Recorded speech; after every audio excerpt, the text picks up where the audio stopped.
Assalamualaikum warahmatullahi wabarakatuh. Selamat pagi pemirsa Trans 7 yang dirahmati Allah.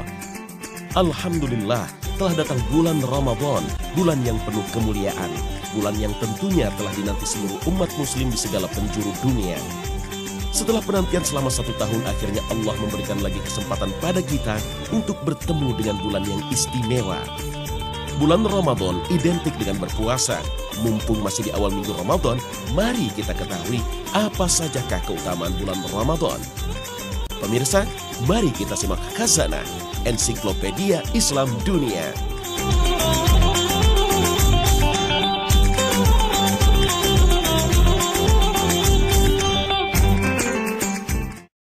Ya ayyuhalladzina amanu kutiba alaikumus siyamu kama kutiba alal ladzina min qablikum la'allakum tattaqun.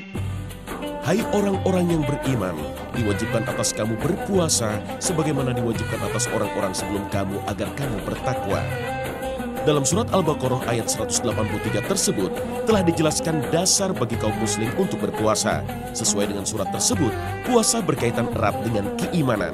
Oleh karena itu, puasa hanya diterima bila dilakukan umat muslim yang memiliki keimanan kepada Allah Subhanahu wa Ta'ala. Iman itu berupa perkataan, perbuatan, dan niat. Sehingga dalam melakukan ibadah puasa, 3 hal ini harus dilaksanakan seutuhnya. Ciri-ciri orang bertakwa adalah melaksanakan perintah Allah dengan sebaik-baiknya tanpa mengeluh dan berusaha sekuat tenaga menjauhi larangan-larangannya. Puasa adalah salah satu proses menuju makom ketakwaan.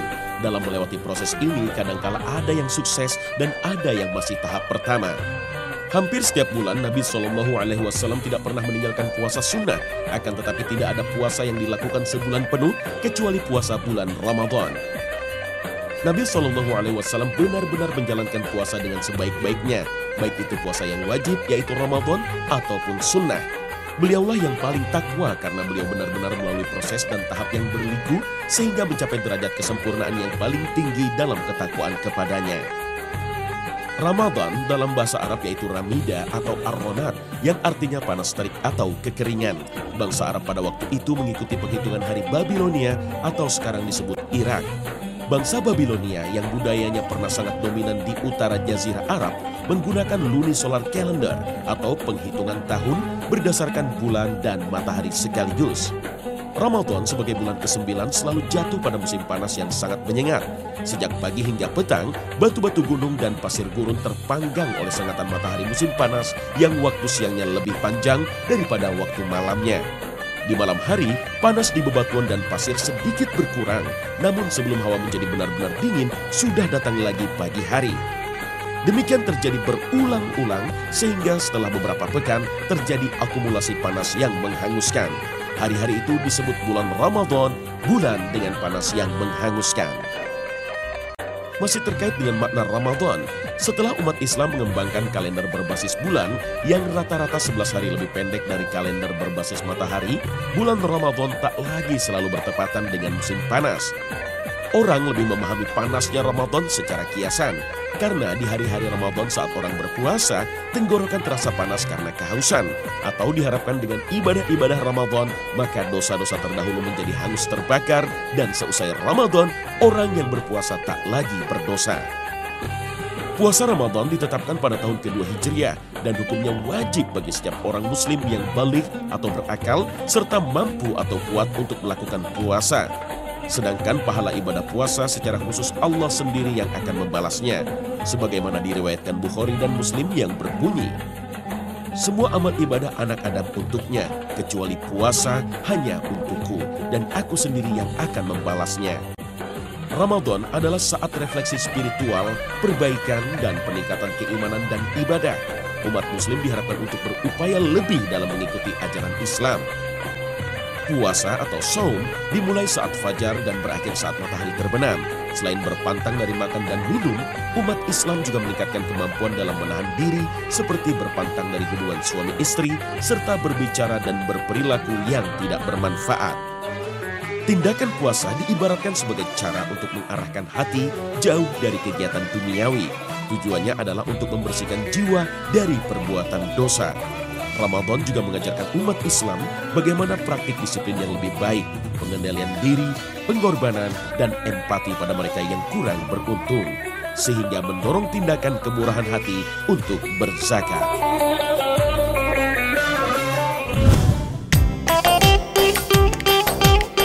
Ramadan merupakan bulan yang istimewa.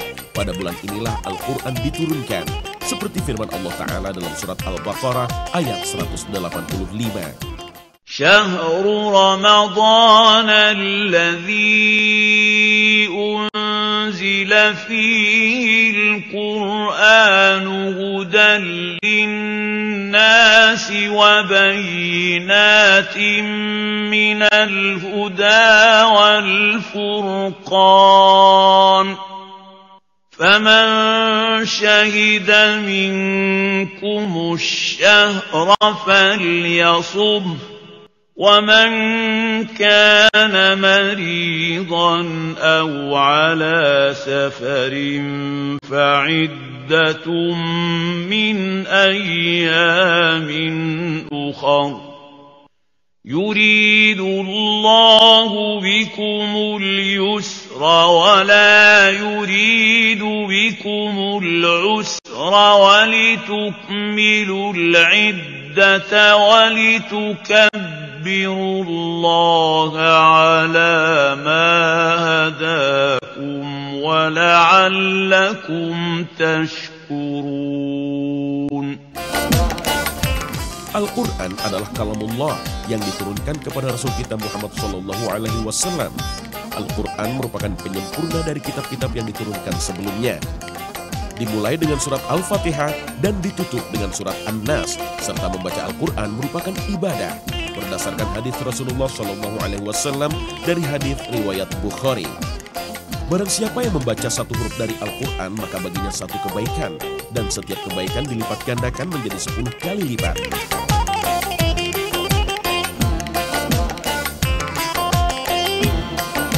Ketika Rasulullah SAW mendekati umur 40 tahun, beliau selalu berpikir dan merenung, serta berkeinginan kuat untuk mengasingkan diri atau uzlah.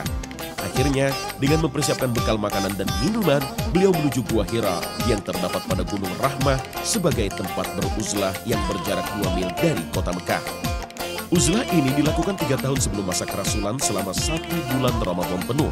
Tatkala datang Ramadan pada tahun ketiga dari masa uzlah, bertepatan tanggal 10 Agustus 610 Masehi, dan usia beliau genap berumur 40 tahun Komariah, lebih 6 bulan 21 hari, turun kepada beliau malaikat Jibril mewahyukan surat Al-Alaq 1-5, yang merupakan surat pertama yang diturunkan kepada Rasulullah.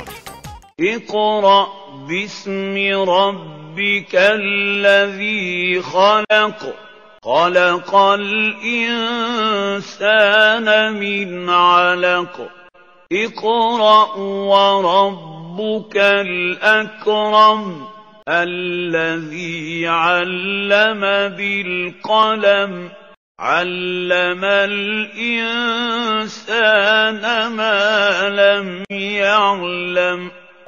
Al-Quran merupakan mukjizat dan tidak seorang pun mampu untuk mendatangkan yang mirip maupun mendekati. Allah Subhanahu wa Ta'ala telah menantang orang kafir Quraisy untuk mendatangkan yang mirip Al-Quran, maka mereka menyerah karena tidak mampu.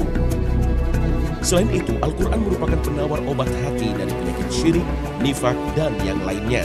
Di dalam Al-Quran ada sebagian ayat-ayat dan surat-surat yang berfungsi untuk mengobati badan seperti surat Al-Fatihah, An-Nas, dan Al-Falaq, serta yang lainnya. Al-Quran juga akan mendatangkan syafaat bagi orang-orang yang membacanya. Pada malam bulan Ramadan, bahkan malaikat Jibril bertadarus Al-Quran bersama Rasulullah, seperti diriwayatkan dalam hadis Bukhari. Rasulullah adalah orang yang paling dermawan, dan lebih dermawannya Rasulullah SAW adalah pada saat bulan Ramadan. Di bulan itu malaikat Jibril jumpa dengan Rasulullah SAW, dan setiap malamnya Jibril alaihissalam mentadaruskan Al-Quran bersama Rasulullah SAW. Maka sungguh Rasulullah SAW pada yang demikian itu tentu yang paling dermawan dalam hal kebaikan dibanding angin yang terus-menerus berhembus. Subhanallah, betapa besar nikmat dan karunia yang Allah turunkan melalui Al-Quran. Nikmat dan karunia yang berlimpah inilah diturunkan pertama pada bulan Ramadan. Tidak hanya Al-Quran yang diturunkan pada bulan Ramadan, melainkan semua kitab dari Nabi terdahulu juga diturunkan pada bulan Ramadan. Suhuf Ibrahim yang diturunkan Allah bertepatan pada malam pertama bulan Ramadan, dan Allah menurunkan kitab Taurat setelah Suhuf Ibrahim dengan selisih 70 tahun, tepatnya pada malam 6 bulan Ramadan. Kemudian Allah juga menurunkan kitab Zabur setelah Taurat pada bulan Ramadan dengan selisih waktu 500 tahun, tepatnya pada malam 12 bulan Ramadan. Lalu, Allah juga menurunkan kitab Injil di bulan Ramadan setelah Taurat dengan selisih waktu 1200 tahun, tepatnya pada malam 18 bulan Ramadan. Kemudian setelah kitab Injil, Allah menurunkan Al-Quran pada bulan Ramadan dengan selisih waktu 620 tahun, tepatnya pada tanggal 17 di bulan Ramadan. Keutamaan lain bulan Ramadan yaitu satu-satunya bulan di mana pintu surga terbuka lebar dan pintu neraka ditutup serta setan-setan dibelenggu.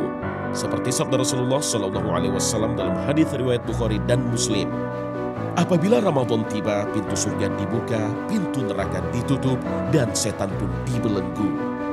Terbukanya pintu surga saat Ramadan karena Allah memudahkan berbagai ibadah pada hambanya di bulan ini seperti puasa dan sholat malam. Hal ini berbeda dengan bulan-bulan lainnya. Di bulan Ramadan, umat muslim akan lebih sibuk melakukan kebaikan daripada melakukan hal maksiat. Inilah sebab mereka dapat memasuki surga dan pintunya.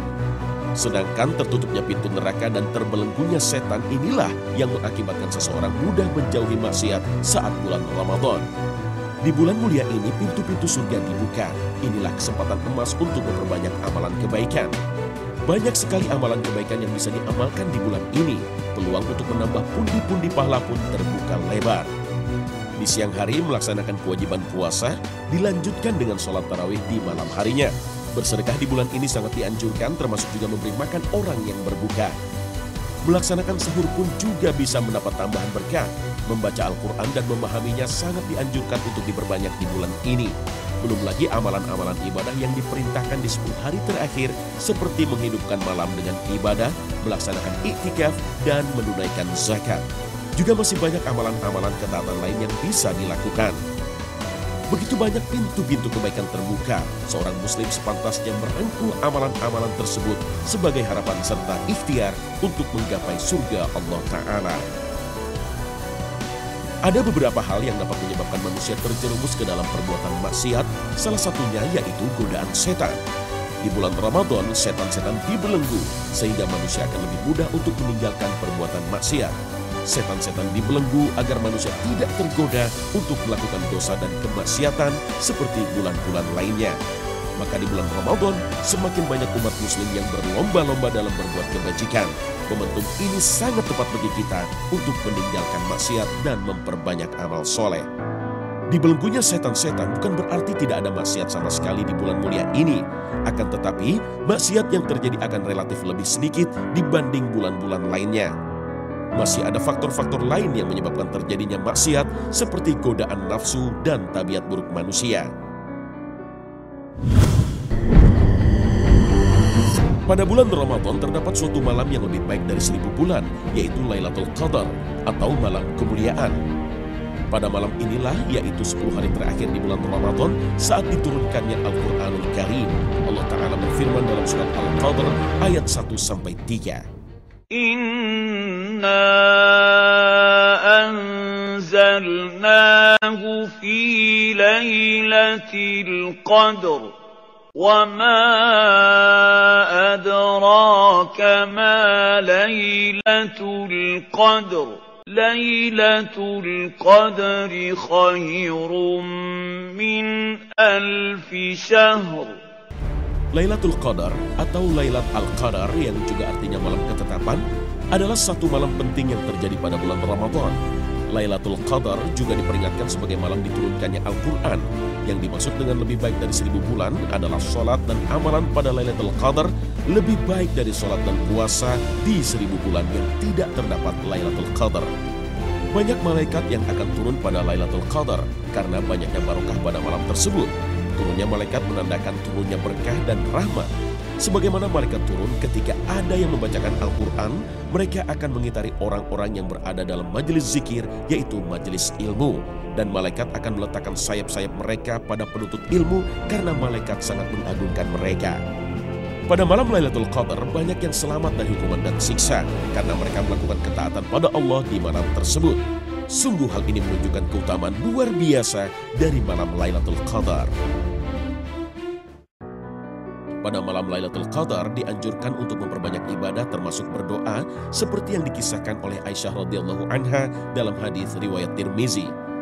Aku bertanya kepada Rasulullah, "Wahai Rasulullah, menurutmu apa yang sebaiknya aku ucapkan jika aku menemukan malam Lailatul Qadar?" Beliau bersabda, "Berdoalah. Allahumma innaka afuwun karim, tuhibbul afwa fa'fu anni." Ya Allah, sesungguhnya Engkau Maha Pengampun dan menyukai sifat pemaaf, maka ampunilah aku. Hadis riwayat tersebut menunjukkan bahwa pada malam Lailatul Qadar kita dianjurkan untuk banyak berdoa, terutama dengan lafaz tersebut.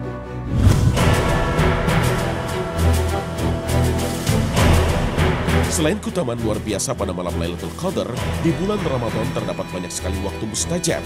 Waktu mustajab merupakan waktu-waktu khusus yang menjadikan doa kita lebih mudah untuk dikabulkan. Di hari-hari biasa ada beberapa waktu mustajab, dan di bulan Ramadan, waktu-waktu mustajab ini bertambah banyak. Salah satu waktu mustajab yaitu di sepertiga malam terakhir atau di waktu sahur, seperti firman Allah dalam surat Az-Zariyat ayat ke-18. وَبِالْأَسْحَارِ هُمْ يَسْتَغْفِرُونَ. Sepertiga malam terakhir adalah waktu yang penuh berkah, sebab pada saat itu Rabb kita subhanahu wa ta'ala turun ke langit dunia dan mengabulkan setiap doa hambanya yang berdoa ketika itu. Rasulullah SAW bersabda dalam hadis riwayat Bukhari dan Muslim, Rabb kita turun ke langit dunia pada sepertiga malam yang akhir pada setiap malamnya, kemudian berfirman, "Orang yang berdoa kepadaku akan kukabulkan. Orang yang meminta sesuatu kepadaku akan kuberikan. Orang yang meminta ampunan dariku akan kuampuni." Pada bulan Ramadan, bangun di sepertiga malam terakhir mungkin tidak seberat hari-hari biasa, dikarenakan bersamaan dengan waktu sahur. Oleh karena itu, mari kita manfaatkan waktu mustajab ini untuk sejenak bersimpuh dan memohon kepada Yang Maha memiliki segala sesuatu. Selain di saat sahur, waktu mustajab lain di bulan Ramadan yaitu saat berbuka puasa. Waktu berbuka puasa merupakan waktu yang penuh keberkahan, karena di waktu ini manusia merasakan salah satu kebahagiaan ibadah puasa, yaitu diperbolehkannya makan dan minum setelah seharian menahannya, seperti dijelaskan dalam hadis riwayat Muslim. Orang yang berpuasa memiliki dua kebahagiaan, kebahagiaan ketika berbuka puasa dan kebahagiaan ketika bertemu dengan Rabb-nya kelak. Keberkahan lain di waktu berbuka puasa adalah dikabulkannya doa orang yang telah berpuasa, sebagaimana sabda Rasulullah SAW dalam hadis riwayat Tirmizi. Ada 3 doa yang tidak tertolak: doanya orang yang berpuasa ketika berbuka, doanya pemimpin yang adil, dan doanya orang yang terzolimi.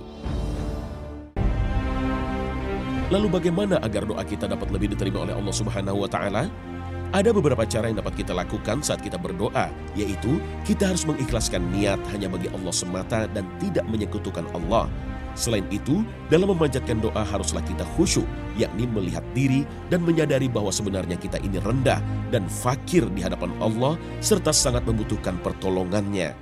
Kita juga sebaiknya berdoa dengan suara lirih dan menjauhkan diri dari sifat riya agar doa yang dipanjatkan tidak terdengar orang lain. Jadi berdoa semata-mata mengeratkan hubungan antara kita sebagai hamba dengan Allah Subhanahu wa Ta'ala dan bukan disebarluaskan pada orang lain melalui berbagai media. Karena sesungguhnya tanpa kita sadari, hal itu merupakan sifat riya. Berdoa juga harus dengan menyebut nama-nama Allah yang husna. Allah merupakan zat yang maha suci. Oleh karena itu saat kita berdoa harus dalam keadaan suci.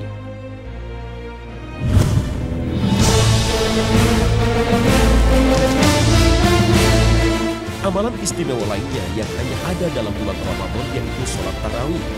Sholat ini dinamakan tarawih yang artinya istirahat, karena orang yang melakukan sholat tarawih beristirahat setelah melaksanakan sholat 4 rakaat. Sholat tarawih termasuk qiyamul lail atau sholat malam. Akan tetapi, sholat tarawih ini dikhususkan di bulan Ramadan. Sholat tarawih memiliki beberapa keutamaan, yaitu dapat menggugurkan dosa, seperti diriwayatkan Abu Hurairah dari hadis Bukhari dan Muslim. Rasulullah SAW bersabda, Barang siapa melakukan qiyam Ramadan karena iman dan mencari pahala, maka dosa-dosanya yang telah lalu akan diampuni. Hadis riwayat Bukhari dan Muslim.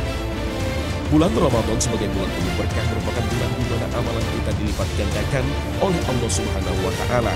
Oleh karena itu sebaiknya kita isi dengan amalan-amalan yang insya Allah akan membawa kita dalam kebaikan dunia akhirat. Semoga kita bisa melalui bulan Ramadan ini dengan ikhlas dan tawadhu dan bisa dipertemukan lagi dengan Ramadan tahun depan. Amin, amin, ya Rabbal Alamin.